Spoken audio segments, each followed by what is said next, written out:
Hi, I'm Simon. Thanks for tuning into The Ordinary Filmmaker. If you're new here, click subscribe to receive notification of new videos so you don't miss any news, rumors, or tutorials. And all the links to everything I talk about in this video, including gear discussed and the contest details for the Canon EOS R5, can be found in the description along with my affiliate links. So if you'd like to buy new gear and want to help support this channel, consider buying goods from my affiliate links down below for B&H and Amazon. And if you're in Canada, give Patrick a call at Downtown Camera. All right, I'm going to get right into the questions today because this is my second time filming this. If you can believe this, I shot everything Friday. I shot 3 videos. I got it half processed. And then for some strange reason, yesterday or earlier this morning, I deleted the file. So I'm shooting it again. Anyhow, I know you've all been there. You've done stupid things like this before, but yeah. But I get to enjoy the outdoors one more time. Anyhow, so let's get right to the questions. Our first question is from Paul. Paul asks, "Hi Simon, will you be doing gimbal reviews in the future? DJI are set to release the new DJI Ronin RS2 and RSC2 next month, and Manfrotto have just released 2 new gimbals. It would be nice to have a comparison when released." I would love to do reviews on these. Unfortunately, I don't have the cash to go ahead and buy these, and nobody's reaching out to loan me these. I have actually used the Ronin S once before, and it produces really good results, but I returned it at, well actually I resold it after 3 days, and the reason being was it's really heavy. And if you watched my earlier video, the review of the 15 to 35, I did a vlogging test with it, and that was pretty heavy. Well, the Ronin is, with the camera and everything, is so much more heavier, so I don't like it. I don't like that weight. I don't want to have to take something like that with me wherever I go. And now that I've got the R5, I'm finding that when I'm doing a lot of run and gun, or fun and gun stuff as I like to call it, when I'm taking the camera out, the IBIS in that camera is very good. You do get some wobbles when you're shooting wide, so that is one problem with that. But I'm finding that the R5's IBIS, what Canon has introduced with their IBIS, really does help. And even before I had the R5, what I think is always best is focus, and this is more for, not for the professionals, but ordinary filmmakers and photographers, is you want to practice bracing yourself or adding a tripod to the bottom of the camera to help stabilize, because while these gimbals are great, while glide cams are great, they're heavy and cumbersome. And I've got a glide cam in the house too, and I haven't used it since last year because of the awkwardness of it and all that. I'd rather just grab the camera, run and gun, but I would love to do a review of them. I think they're incredible technology, and depending on the scenarios you're shooting, then they can be essential for your work. Stephen asks, "Do you think Sony's prepared to meet demand for the a7S III and will actually see some cameras shipping on the 24th? I think there'll definitely be cameras shipping on the 24th, and what I wouldn't be surprised if they start shipping prior to the 24th, so people start receiving them on the 24th. Sony's come out and said that this camera is in high demand, so I wouldn't be surprised if people will have to wait a little while. We saw that with Canon. Sony has a very similar supply chain as Canon, so I wouldn't be surprised if they're affected with trying to get cameras to market. But in terms of how long you're going to have to wait, it's really hard to say. But if you pre-ordered right away, you'll most likely get a camera. If not, you might have to wait a little while. Sasha asks, "I have a MacBook Air and need some storage. Any recommendations?" Well, I've got a few recommendations for you. First of all, you might want to go to macsales.com. They do sell storage solutions for MacBook Airs, but depending on what year your MacBook Air is, you might be able to just open the cover up and replace the SSDs that are in it. I can't remember what models they are. I think it's somewhere from around 2010 to 2014, but MacSales has all that information. Now, if yours happens to be soldered onto the motherboard, like Apple seems to be doing with everything lately, there are other ways to provide storage to your machine. The first thing is this SSD you have in your machine, treat that as your boot drive where you store your applications. But then I would move your downloads folder and any files you're working on onto an external storage. And what I recommend is just simply taking like a Samsung Evo, 2 terabyte, 4 terabyte, 1 terabyte, whatever size you want to buy, and putting that in a hard enclosure. And then just use it as an external storage device. And I think that's probably the most economical and the best way that you can add external storage or more storage to your MacBook Air. There are other solutions that get more expensive, like RAID arrays, where you can put in up to 4 different high-speed SSDs, ones that generate faster than 550 megabytes a second, but you're probably going well beyond what the MacBook Air would be able to deliver. But those are my two suggestions. And MacBook sales, they've got a great little interface, great wizard. They ask you what kind of machine you have, and then they'll let you know if you're actually able to do an internal upgrade, which isn't too hard. You do need to get some Torx screwdrivers to be able to open it up, but it's not too scary. And there are some videos online, and I think they even have some videos too on how to do this. Brian asks, hey Simon, what's the purpose of HDR PQ on the R5 and the R6? I've tried recording in HDR PQ and all I got was underexposed video. Well, Brian, it provides you with more dynamic range. You might notice that a lot of TVs being sold these days have HDR on them, and what that means is they're able to accept more color gamma information. When you're editing your video, if you take a look a little more closely as you're adjusting your shadows and your highlights, you'll see a scale from 0 to 100. And that's where you pretty well want to keep your video if you're not dealing with HDR. You can go below that and you can go above that, but then you start to get clipping of the highlights and the shadows. What HDR allows you to do is process now, extend that range from 100 up to 120, giving you 20% more dynamic range, and it's terrific. But if your clients can't consume that, then you're just wasting your time. And even processing it for YouTube, if people don't have HDR capable sets or screens, then you're kind of wasting your time. I'm not even bothering with HDR right now. I'll do C-Log, a little wasp, go away. C-Log, and I think I'm filming this in C-Log right now. I hope I am. I can't tell from reading this here, but I believe I set it up for C-Log. And C-Log, doesn't matter what screen you're on, you'll be able to see the difference. But for HDR, I wouldn't really worry about it right now until pretty well everybody's got HDR screens, so maybe in another year or two. Little Owens asks, can you keep recording if you change the CF Express card? Like, would that essentially fix the overheating problem? No, look, I've done an awful lot of testing with the EOS R5 in different scenarios, testing overheating, and the one area that I found made the biggest difference, and of course the caveat here is you have to have firmware 1.1 installed for this to make a difference, is the ambient temperature that you're shooting in. That will make a far greater difference than the CF Express cards. Now you can eject it and then put another one in. It's very finicky, well not finicky, it's very fiddly. It's not something I would want to do, and sure, I wouldn't doubt that it would make a difference, but I can't imagine it's going to make a huge difference. Popcorn asks, how old's your Mac? What's the spec? How does it handle 4K 120 and 8K? What's the render time like? Some very good questions. So I have the base model iMac Pro. It has, I believe, yes, a 1 terabyte SSD that's capable of 3 gigabytes per second, not bits, gigabytes a second. It's got 32 gigabytes of memory. It's got a Vega graphics card. I can't remember which one though. It's pretty fast. Other things, of course, it has a 5K display, which is helpful when I'm doing 4K video. But outside that, in terms of what are the effects like when I'm in Final Cut Pro, well, if I'm shooting 4K video, and it doesn't matter with 4K HQ or 4K, the file sizes aren't any different. It's just you've got more detail. And what I find that is when I export, non-rendered, for every minute of video, it takes about a minute of export. For YouTube videos that I'm producing, I don't render. I turn rendering off. And the reason is I'm only going to export it once, so just leave the rendering to then. It doesn't use up more disk space. It allows me to have more projects. Sorry, guys. I've got my... let's put it on the airplane mode. I apologize about that. One of my regular sources is calling me up. He's probably got some really good information. So now I've kind of lost my spot. Rendering time, 4K. Yes, so rendering time, 4K.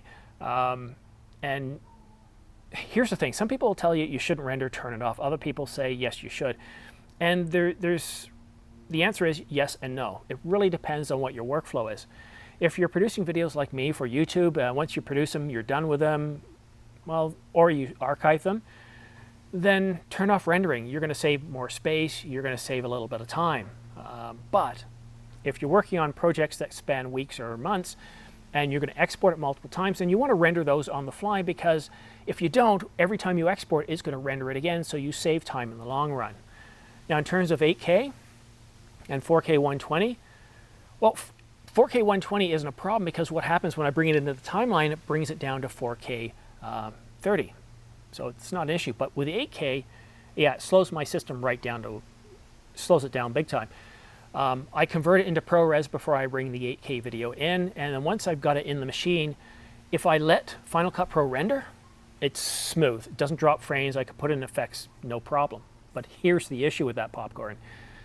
I make one change to that clip, it re-renders it, or it needs to re-render it. So it's like working in molasses, or or paint, or just some, it's like trying to run in water. It's not effective.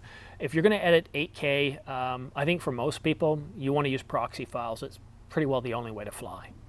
Steven asks, what are your thoughts on the Sony a7C rumors? Well, they're fact. I just published a video just recently. What day is today? Saturday, Sunday. Yep, so I did publish that video. I'm working on so many videos right now, I'm losing track. And in that video, we actually had leaked photos of it, so we know what it looks like. We have the specifications, which are pretty much firming up everything. So yeah, I'd say it's, I'd say the rumors are fact. And in fact, look at the leaked information and now you've got everything, and ignore the rumors. That's what I would do. It's not a bad little camera. I'm curious to see how it actually, I would actually love to get my hands on it, but I'm more interested in the Sony a7S III over that camera. But there's quite a price difference between the two. Justin asks, how do you set pricing for both photography and videography? If you're in an urban area, this is a little easier than not. What you want to do is find out what the going rates are for both. If you're starting out, you can't charge more than those rates. And the only people who can charge greater rates than that are people who are well known. They produce really, really great results, and they're well known. So if you're starting out, what you want to do is find out what the going rates are. You can inquire around to other photographers, find out what they charge, talk to friends that have had wedding packages done. It's pretty easy to find out the information, but it's like buying a house. How much is your house worth? Well, look at houses that have sold in your area, pick 3 of them and average them out, and that's right around where you should be selling your house. So it's the same with your photography and videography. Find out the going rates, and that's the best way to kind of set your price. And if you're new and starting out, then maybe offer coupons for a short period of time or other things to get yourself noticed, and definitely use social media. That can really help a lot as well. Pierre asks, what's your favorite lens? I always laugh when I get what's your favorite type questions because it really depends on the scenario, but I've got 3. For general purpose, fun and gun type filming, I would say the 24-105. If I don't know what lens to have, that one's always going to be with me. It's great for traveling. It's great for landscapes. It's great for portraits. It does a lot on the go, and it's really, really good. But my favorite lens for portraits is the 50mm, the f1.2. On a full-frame camera, it produces incredible, incredible results. It's on my APS-C sensor, it didn't get used nearly as much. It only got used for my YouTube channel. And then, of course, there's the 800mm f11. Don't let the f11 scare you off. I've called this lens magical, and the reason I call it magical is I had it for only a week, but I was using it every day. I played around with it for wildlife. I played around with it for astrophotography and videography, and it was just gorgeous. I was excited using it every time. I was like a kid anytime I saw the results, and seeing my son as he was looking at the viewfinder as we were capturing the moon and Jupiter, I just found that lens to be a lot of fun. And for the price, I mean, you really can't go wrong. I don't mind spending, $900 plus tax for a lens that might sit on the shelf most of the year, but when you take it out, it's kind of like having Christmas. You only do Christmas once a year too, but could you imagine not doing Christmas?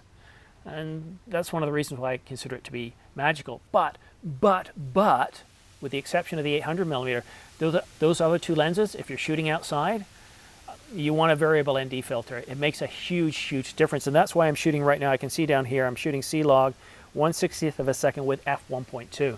And there's no way on earth I could do that without a variable filter unless you just wanted to see a white screen.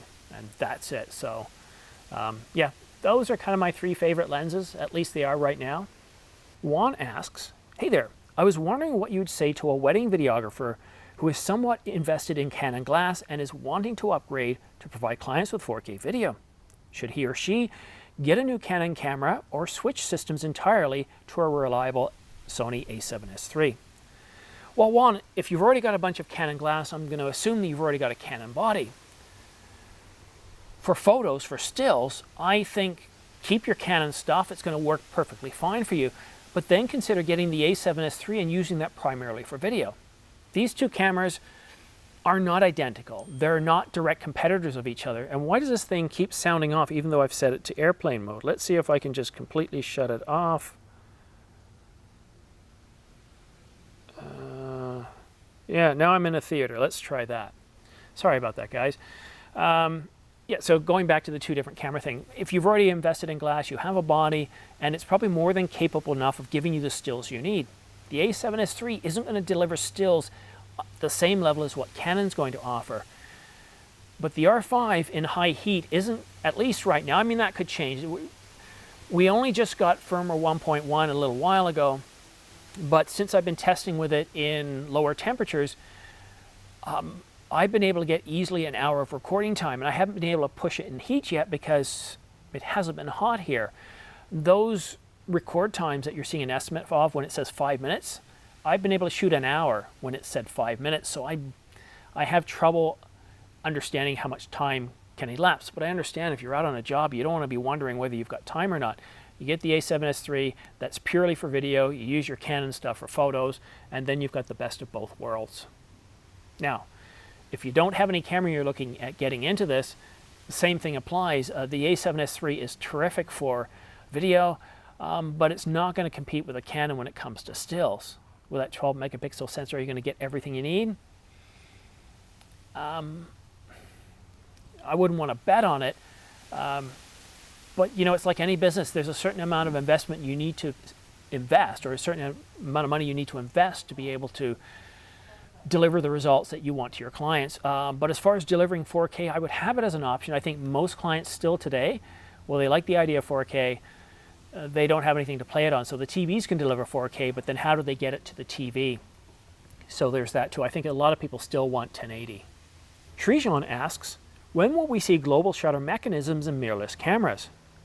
I don't think we'll see that for an awfully long time. There's a couple of things I would like to see. Obviously a global shutter, and instead of the bare filter, let's try that again. Instead of the bare filter, the RGB, well, it's called RGB, but you have two greens for one grid. I'd rather see an RGBW. That will give you much better color, registers, accuracy. You'll get better dynamic range. It just looks a lot better, and I'd really love to be able to see that. And I'd like to see global shutters, but there's not a lot of demand and not a lot of push to camera companies to develop this, and this does cost a lot of money to develop because it's right onto the chips. So yeah, if we didn't have it in 5 years, I wouldn't be surprised. And I think there's only one camera company right now that does like an RGBW filter, but and it does do really, really good results. So yeah, sadly, I don't think we're going to see that for a long time. We're not complaining. We tend to love what we've got now.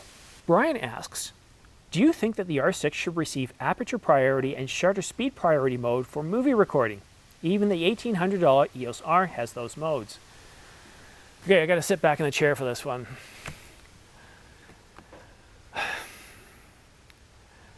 So if you've already watched my video with the interview done by Cindy with Nagi-san, and they said that they don't cripple their cameras.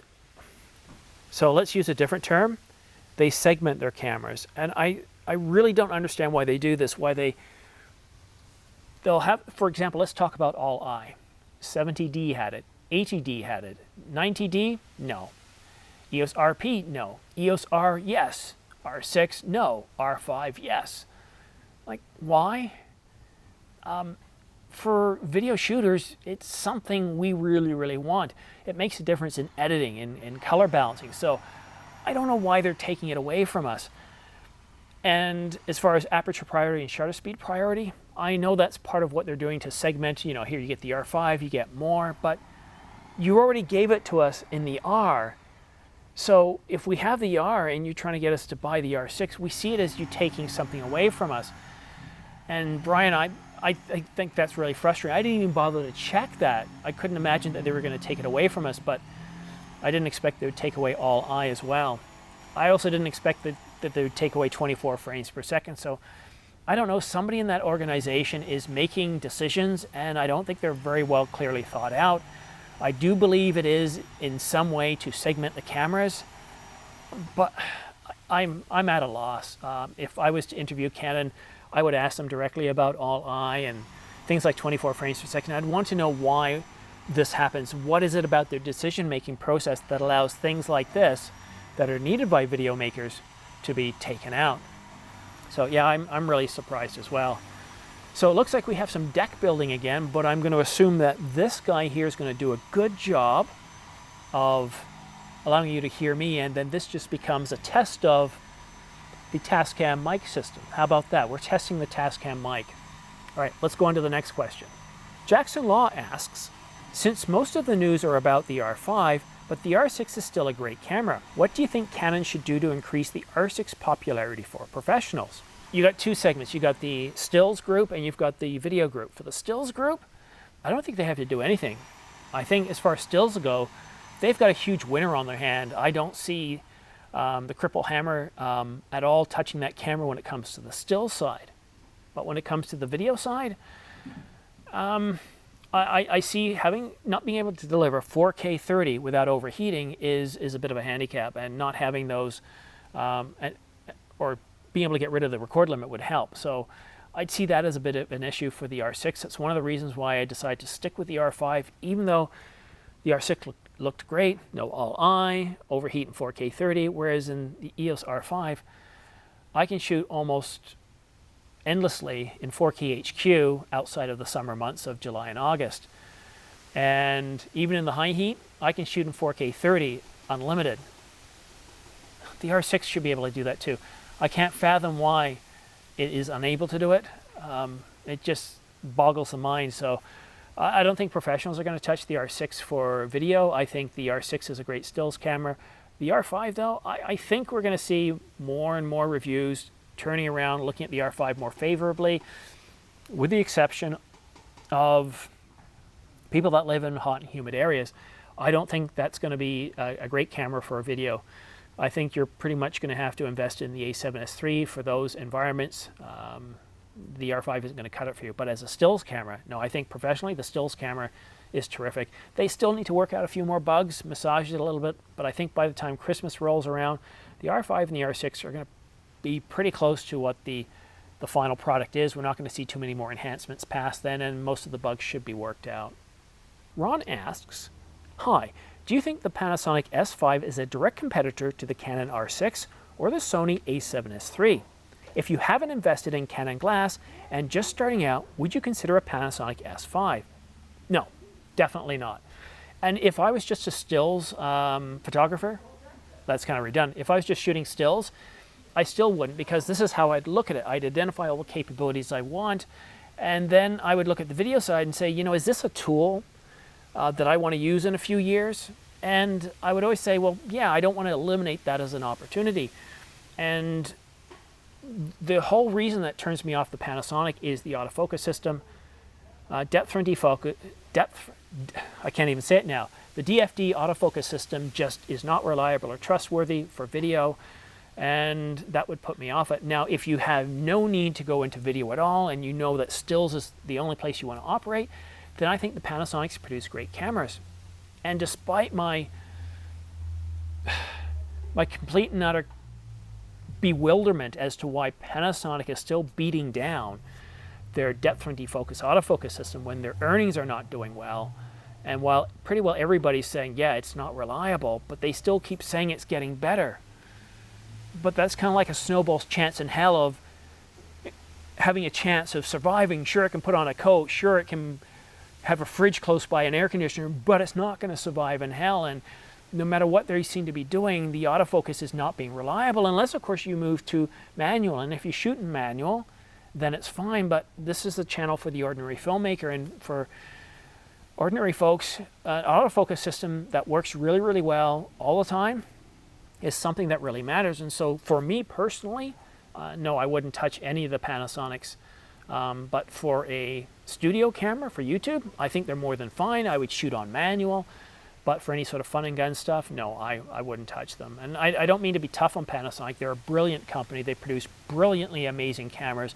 They update their cameras with features and enhancements and corrections more than anybody else does. They listen to their customers more than anybody else does, with the exception, of course, from the depth and defocus autofocus system. I just can't fathom why they're still pushing it. I just can't. I'm at loss of words trying to come up with a reason. I would like to find out why, but all they keep saying is, well, we think we can get there, we can make it better, it's improved, but it isn't. It's not reliable. Lady Lincoln asks, when you're doing video recording, do you enable eye detect? Yeah, I certainly do. I have face detect, eye detect. Most of the times it's set for people, except when I have the 800mm, but I normally set it to people. I probably should set it to, I think it's in between. I don't know if that's the setting, but you have a choice. People, animals, or somewhere in between. But I don't have a lot of animals that I shoot, so I just keep it on people. And I know there's been some problems, but I've asked for some feedback from people who do have problems. And when, what was it? If you're shooting in really dark, people are having problems, although I didn't. I shot at 11 o'clock one night and I had no problem. But Camera Conspiracies, he was having trouble, but there was something about the dynamic range, and I can't remember. Somebody was telling me and I've forgotten the details, but me personally, and you know I'm shooting with the camera every day, I haven't had any problems. But I think it's to do with the certain settings that people have, and that might be tripping it up a little bit. Dodka asks, hey Simon, I was wondering how you go about color grading and correcting your C-Log footage. Would you recommend any specific Canon LUTs? Well, yeah, you know what, I haven't got a process down pat right now. I'm still fiddling around with it, but generally this is how it goes. Once I bring it into the computer, I apply a LUT, and right now I'm using the Canon LUTs because I'm not trying to create anything special. I want to reproduce this environment as close to the actual colors that they are. I might fiddle with exposure and saturation a little bit, but I want to reproduce things as they are, and the Canon LUTs are fine. So I'll apply the LUT, the 33 and the Canon Log 1, and then what I do is I go into wheels. And what I do is, if I need to adjust it further, I'll adjust the shadows down first, then I'll touch up the highlights, and then I'll play around with the midtones. And after I've done that, I might need to play with the LUT, and maybe instead of having it at 100%, I might bring it down a little bit. And once I've done that, I'll take a look at the colors.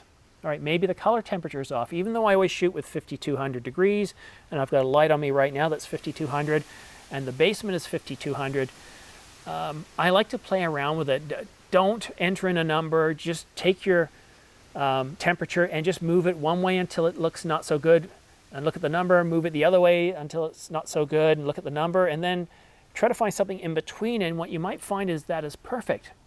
Then play with the tone just a little bit. Now tone, don't move it too much. Sometimes I move it +4 or -1. You keep it in a tight range. And once that's done, then fiddle around until you've got it just about right.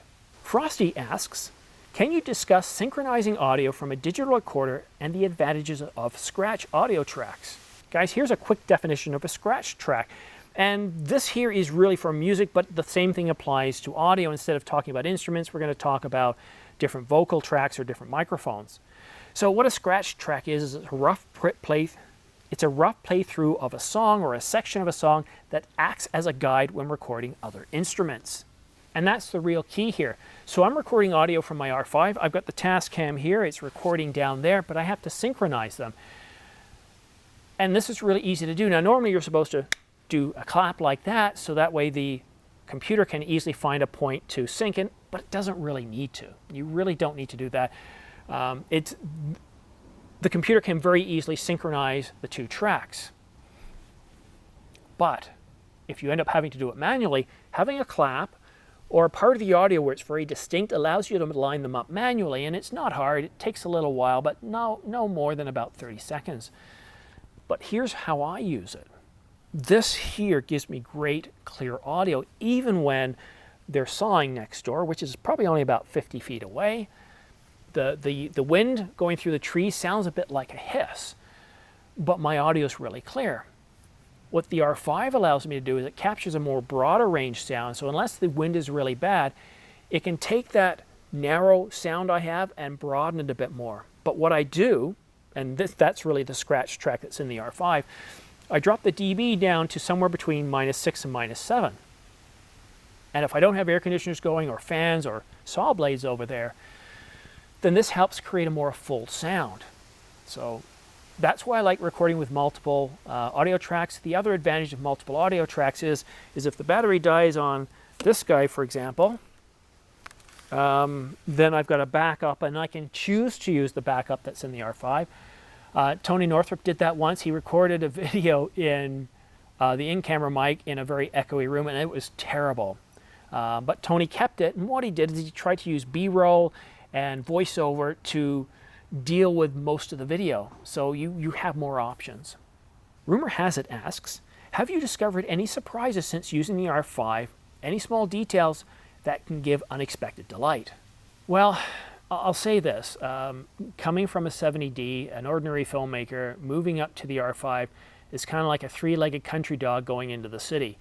Everything is different. Everything from dynamic range, low light performance, video detail, color accuracy, everything. It's a whole new level of performance that is almost like just being whacked in the side of the head by a 2x4.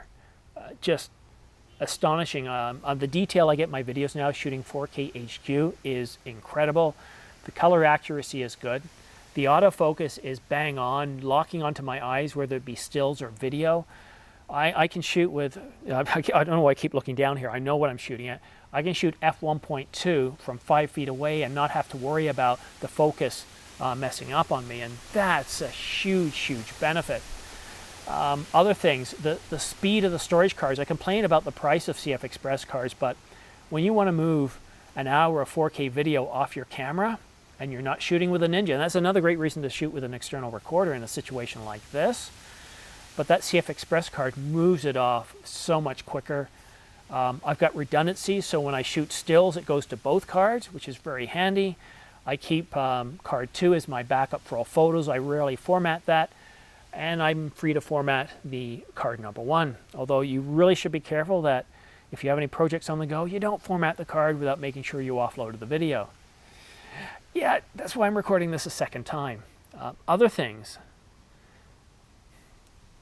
Giving life to older lenses. My 18-35 from the Canon, it's different because I've got all those other things that are better now make that lens better. And my EF 50mm f1.2, the lens I'm shooting with now, boy is it giving that lens new life. Now granted, the RF provides a lot more sharpness, but I'm shooting video and I'm not really going to see that sharpness or that benefit.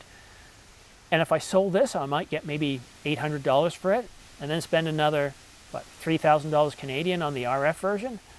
No, it's not worth it. I'm very happy with this EF 50mm lens. It's really terrific. And I know I'm gushing, and sometimes I'm not as biased as others because, or unbiased as others because I've gone from such an old camera, and the new technology in the camera is separated by 7 years is huge, so that's why I'm so impressed with it. Meninder asks, how do you set the white balance on the R5 in video mode? Well, a couple of things. The first thing I do is I set the color temperature to 5200. That's my default setting for inside and outside because that's pretty close to what the sun is. The sun is, I think, between, what, 52 and 5600. And my lighting downstairs is 5200, as is this light here. So that works for me most of the time, and that's one of my presets. If it's a little bit off, well, I always check. I do a balance in the computer later. But you do want to match it up as much as you can. I also shoot in a neutral picture style, and that seems to match things up pretty good most of the times. There's very little that I have to do in post, but yeah, I do tweak things a little bit in post most times. And our last question is from Popcorn. Do you think you're growing too fast, or do you think you're not growing fast enough? Just curious. Well, so if I put on my blinders here, I would say right now I'm not growing as fast as I like. But if I go back in time to October of last year, October the 26th or 27th is when I did my first video. And at that point, I was hoping to be monetized within 8 months and have hopefully 3,000 subscribers by Christmas. So here we are. Oh, I didn't turn off my phone. We're at September. We're 3 months from Christmas. I've got 13,000 subscribers. I've got some of the brightest people. I've got the brightest audience on YouTube. I really do. I got a lot of great people, a lot of smart people, a lot of people wanting to learn, creating a very good community. I'm learning an awful lot. This channel has forced me to learn so much more, to the point where I'm not so much the ordinary filmmaker anymore, but that's my base. That's where I still consider myself to be. So in that measure, looking at it from that viewpoint, I should say, I've grown more than I expected. But part of me is an overachiever. I'm always looking to do better than I have in the past. I'm looking to improve, and I would love to be at 20,000 subscribers by Christmas, but you know, maybe that won't be the case. Now, I do want to talk about one thing I screwed up. On Friday, I recorded 3 videos. The one that was published Saturday morning on the interview, and this video here, which was pretty well all shot, all polished off, all good to go. And I was just clearing off space, and I deleted the wrong file. I should have deleted the Saturday video, and I deleted the wrong one, and it was so disheartening because I want to spend the afternoon with my son and relax a little bit. And I have another video coming up Monday morning, which I'll probably spend an hour or two Sunday just polishing that one up. It's my review on the Synco microphones. But that's really tough when you make a mistake like that, because you're tempted to say, bugger it, I'm going to leave it alone. But the Q&A videos, it's the one video I look forward to every week, and it's the one video I know a lot of you look forward to every week. So I decided to go out and reshoot it, and I've been recording for how long now? Let's see, probably around an hour. 42 minutes, that's not too bad. So I went through it 47 minutes. Okay, that's more expected. It's usually around 50 minutes to an hour, and just really, really frustrating. But I got some really great shots today. Got up early, took my son to the trails in Newmarket, and we walked. We didn't take our bikes. I had my drone with me, my Mavic Pro, and I brought my R5, and I kind of looked like one of those wedding photographers. I had gear all over me. I got some great shots of my son. I used the 24-105, but even still, I got great separation of the subject from the background where I needed it.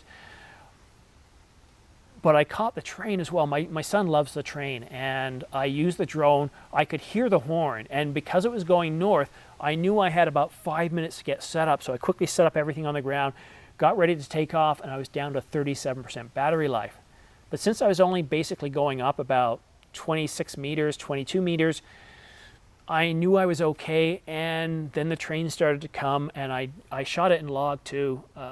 It looks stunning. I'm very, very happy with that. I don't know if I'll have it graded enough time to put it in this video, but that kind of made up for this mistake, so I'm really happy with that. So I'm going to quickly go in the house, edit all this up, and get it out the door, but I do want to make one last comment about the video I put out about the Canon interview. I think that Cindy asked a lot of really, really great questions, and Canon, by and large, answered the questions with enough detail. Now, while they will say that they don't cripple their cameras, they do segment the cameras, and sometimes they make some decisions which I think are just utterly silly and are crippling. But I really recommend watching that video because it gives you an idea of where Canon's going. If you weren't sure what they're going to be doing with the R5 and the R6, this video pretty well tells you, and the lack of information in some areas tells you a lot. But they keep referring to the R5 and the R6 as stills hybrid cameras, and they do understand the importance of video, but when they make decisions, it's generally in favor of the still side, not the video side. So that's it for now. Thank you so much for watching The Ordinary Filmmaker. Don't forget to subscribe for your chance to win not only the Canon EOS R5. When I get to 100,000 subscribers, I'll be doing a contest giveaway, but also the Synco Lab microphone, a very similar microphone to this one here. And I'll be giving that away once I hit 20,000 subscribers. That's it for now. We'll see you again soon.